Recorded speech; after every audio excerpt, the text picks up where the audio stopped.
Bonjour, je suis Pierre Gérus, président de l'ASA IT3C, que je vous présenterai plus tard. Nous nous trouvons ici dans les vignobles de Côtes-du-Rhône et Côtes-du-Rhône Village, avec l'appellation géographique Chusclan. Et nous sommes proches du Rhône, sur la commune de Saint-Étienne-des-Sorts. Et nous avons mis en place un projet d'irrigation. Donc on a créé l'ASA avec 46 propriétaires qui regroupent 400 hectares de vignes.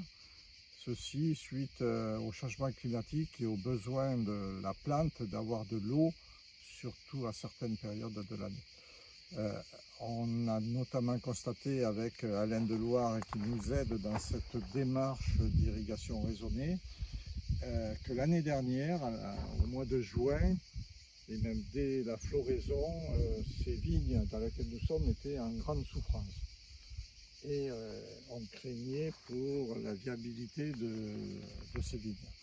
Donc l'irrigation n'est pas là pour faire du rendement à tout prix, c'est là pour d'abord qu'elle puisse survivre, et tout en étant en bonne santé et en produisant du raisin de qualité assez régulièrement. Donc l'irrigation raisonnée que l'on met en place, c'est pour déterminer les besoins de la plante et pouvoir apporter en fonction de ses besoins la quantité d'eau le juste nécessaire quand nécessaire. Mais Alain Deloire va vous expliquer un peu mieux cette démarche. Bonjour, nous nous retrouvons dans les Côtes-du-Rhône méridionales sur la zone de Chusclan pour la suite de nos expérimentations sur l'irrigation raisonnée de la vigne. Nous sommes donc ici dans un vignoble de Syrah. Nous sommes le 21 juillet 2023 et cette présentation fait suite à la première vidéo que nous avons réalisée sur le sujet le 26 juin de cette année. Je vous rappelle un petit peu le contexte. Donc, déjà, premièrement, ce vignoble, l'année dernière, dès le stade floraison, était chétif. Les feuilles, la majorité des feuilles étaient jaunes, une grande partie des feuilles étaient tombées. Et nous avons terminé dans ce vignoble, nous avons terminé la saison avec un rendement de 10 hecto-hectares, des vignes quasiment sans feuilles et un poids moyen de baie de 0,5 g, ce qui est bien sûr ridiculement bas, sans parler de la qualité médiocre des vins dans ces conditions de stress hydrique. L'irrigation a donc été installée dans le cadre de l'ASA IT3C. Et notre objectif est bien sûr d'apporter l'eau quand il faut et aux quantités adéquates. Et pour ça, donc, comme il n'a pas plu l'hiver dernier, lorsque cette vigne a démarré son débourrement, il n'y avait quasiment pas d'eau dans le sol. Bon, nous avons des sondes capacitives qui nous ont permis de faire ces mesures. On a fait aussi des profils racinaires, on a creusé pour voir l'état du sol et l'état du système racinaire, et à ce titre nous avons donc décidé d'apporter 25 litres par cep au débourrement. En effet, le manque d'eau au débourement est tout à fait critique pour le futur développement de la vigne et pour ses rendements. De débourrement à floraison, il n'a toujours pas plu, et donc à la floraison, qui est une étape cruciale pour le rendement et la qualité du raisin, floraison-nouaison, nous avons donc décidé d'apporter à nouveau 25 litres par cep.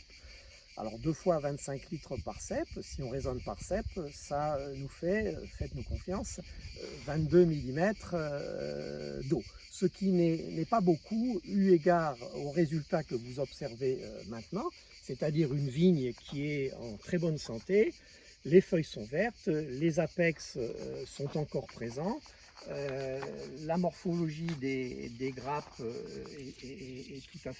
correspond tout à fait au cépage concerné, et le volume des baies est redevenu, est tout à fait normal cette année.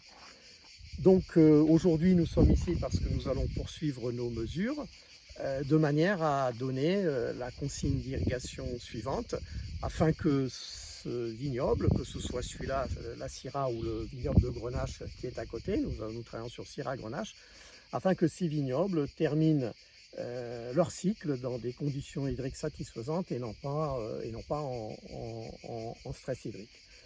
Donc, nous allons mesurer les potentiels hydriques foliaires, nous allons prélever des grappes et des baies afin de regarder, de mesurer le volume du fruit, sa teneur en sucre et d'autres paramètres, à l'aide notamment de la collaboration avec le laboratoire LACO, qui est situé dans la région et que nous remercions pour son aide dans ces analyses. En tout cas, en conclusion, pour cette deuxième série de mesures et pour cette deuxième vidéo, eh bien, entre l'état de ce vignoble l'année dernière sans eau et l'état de ce vignoble aujourd'hui avec juste 2 apports par irrigation de 25 litres par pied et avec une pluie de 40 mm, eh bien, si j'ose dire, il n'y a pas photo. La différence est tout à fait visible à l'œil et cela va permettre d'assurer la pérennité de ce vignoble, la qualité des vins et aussi bien sûr la survie des exploitations. Il faut bien que le vigneron, les vignerons et les vigneronnes gagnent leur vie à partir du fruit de leur production. Des photos et des figures valent mieux qu'un long discours. La photo de gauche nous montre ce vignoble de Syrah en 2022 qui a subi un stress hydrique dès la floraison-nouaison. Et la photo a été prise au moment de la vendange et l'on voit donc que ce vignoble est de très faible vigueur. Il y a des feuilles nécrosées, des petites grappes avec de nombreuses baies flétries. Les rendements de ce vignoble non irrigué en 2022 ont été de 10 hectolitres par hectare avec une production de vin médiocre. La photo de droite nous montre la même vigne en 2023, ayant été irriguée de façon raisonnée et raisonnable par 3 apports d'eau au stade clé du développement de la vigne, à des stades phénologiques clés, le débourrement, la floraison et durant la croissance herbacée de la baie. Et l'on voit donc très clairement que ce vignoble présente un feuillage vert en bonne santé. Si l'on se réfère au poids frais des baies, l'on confirme bien qu'en 2022, nous avons terminé à la vendange avec des baies de 0,5 g en poids moyen, ce qui est très faible, et ce qui explique les faibles rendements de 10 hectolitres par hectare, et ce qui explique aussi la médiocrité des vins, puisque ces petites baies ne sont pas qualitatives, vu que durant le développement du fruit, la vigne a été sous stress hydrique.